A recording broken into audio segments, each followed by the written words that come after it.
Canarias ha nacido de volcanes que han ido construyendo poco a poco cada una de nuestras islas e islotes. Y por ese motivo, hoy quiero unir la geología con la filología. ¿Les parece buena idea? Perfecto, pues hoy hablaremos de algunas de esas palabras que utilizamos en nuestras islas para hablar de ciertos materiales y edificios volcánicos tan singulares en nuestro archipiélago. Prepara las roscas con tus fasmillitos o floritas porque comenzamos. Wanchipedia con Mónica Blanco. Aprende con los podcasts de Wanchipedia. Aprende sobre el patrimonio histórico y cultural canario. Síguenos en las redes sociales y en las principales plataformas de difusión de podcast. Busca @Wanchipedia. Este año ofrecemos a empresas y particulares la posibilidad de apoyar los podcasts de Wanchipedia, apoyar la divulgación del patrimonio histórico y cultural canario a través del formato podcast.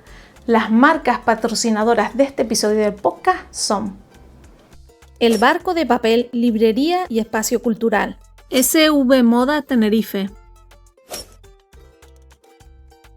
Hola, soy Mónica Blanco, científica y divulgadora, creadora del proyecto Wanchipedia. Y hoy voy a comenzar con un canarismo que estoy casi segura de que has escuchado alguna vez hablar de él. Estoy hablando de la palabra roque. Resulta que en Canarias usamos este vocablo para nombrar aquellos peñones, peñascos en el mar o elevaciones rocosas y muy escarpadas presentes en nuestras islas. Por ejemplo, tenemos el roque Nublo, el roque de Bonanza, el roque Ventaiga, el roque del Conde, entre muchos otros. Otro canarismo muy bonito es la palabra malpaís o malpey. En Canarias llamamos así al terreno que está cubierto de lava o materiales volcánicos. Curiosamente, esa palabra procede del francés antiguo y probablemente llegó a las islas en el siglo XV, traída por aquellos primeros conquistadores normandos que arribaron a nuestras costas. Las fuentes consultadas aseguran que dicha palabra se creó a partir de una palabra francés que se pronuncia pi, se escribe P-A-Y-S. Interesante, ¿verdad? Curiosamente, en las islas de Fuerteventura todavía se conserva otro vocablo menos evolucionado de la palabra malpaís.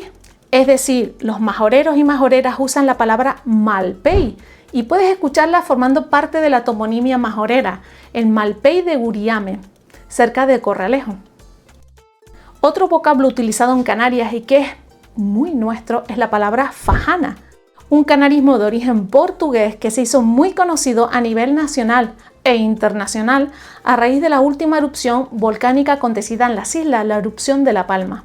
Debo reconocer que escuchar a la prensa decir delta lábico a la nueva tierra ganada al mar por la lava me ha sorprendido y mucho, y más sabiendo que aquí tenemos nuestra propia palabra, el canarismo fajana.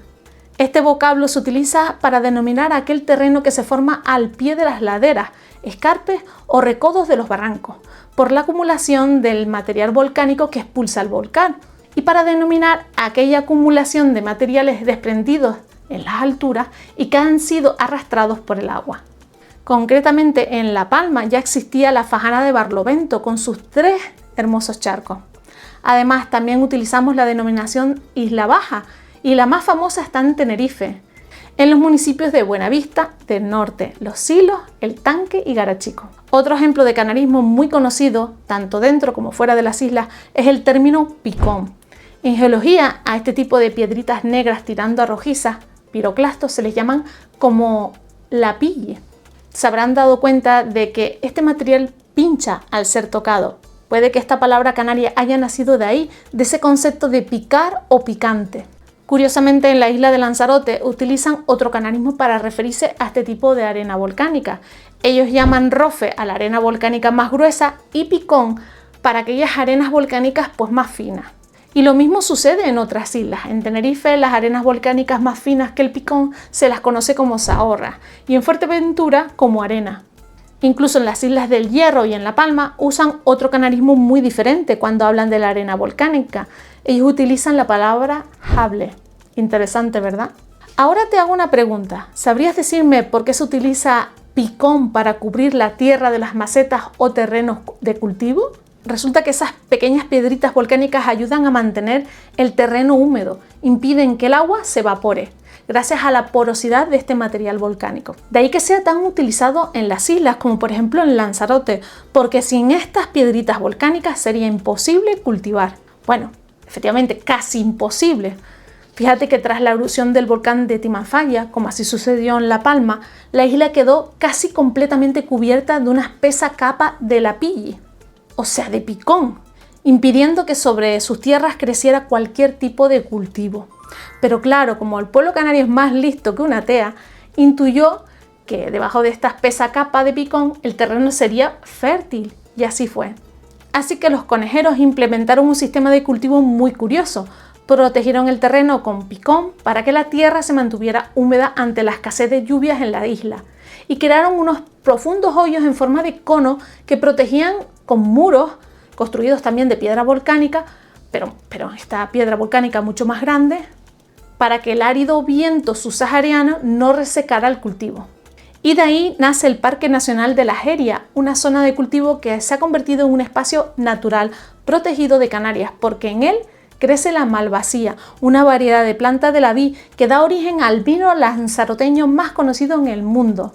Pero la belleza de nuestras islas no solo está sobre la tierra. Bajo nuestros pies podemos encontrar tubos volcánicos de gran longitud que se han formado por la ardiente, rápida y fluida lava. Estos procesos volcánicos dieron origen a la conocida Cueva de las Palomas, bajo la Jeria, al sur de Lanzarote, o también a los Jameos del Agua, otro entorno de gran interés turístico y científico que también tiene impreso en su nombre un canarismo, más concretamente un guanchismo, la palabra jameo. Aquí en Canarias denominamos jameos a ese gran agujero que se forma en el terreno al hundirse el techo de un tubo volcánico. A que este tema da para muchos más contenidos. Dime, ¿conoces algún otro canarismo relacionado con la geología? Te leo en los comentarios. Besitos mis niños y mis niñas. Nos vemos en el próximo episodio. Chao. Este año ofrecemos a empresas y particulares la posibilidad de apoyar los podcasts de Wanchipedia, apoyar la divulgación del patrimonio histórico y cultural canario a través del formato podcast. Las marcas patrocinadoras de este episodio del podcast son El Barco de Papel, Librería y Espacio Cultural, SV Moda Tenerife. Anteriormente en Wanchipedia.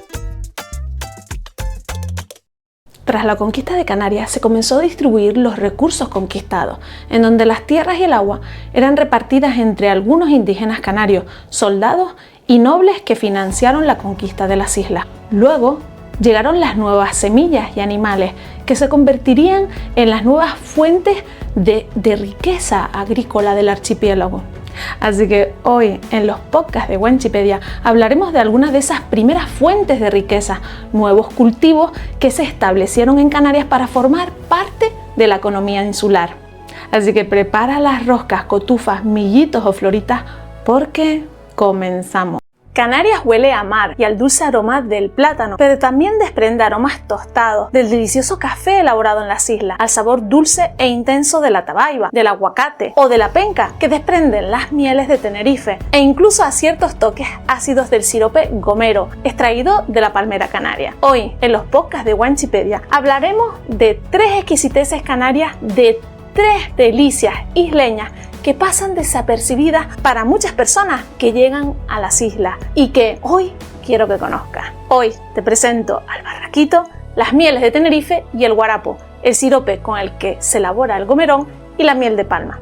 Prepara las roscas, cotufas, millitos o floritas porque comenzamos.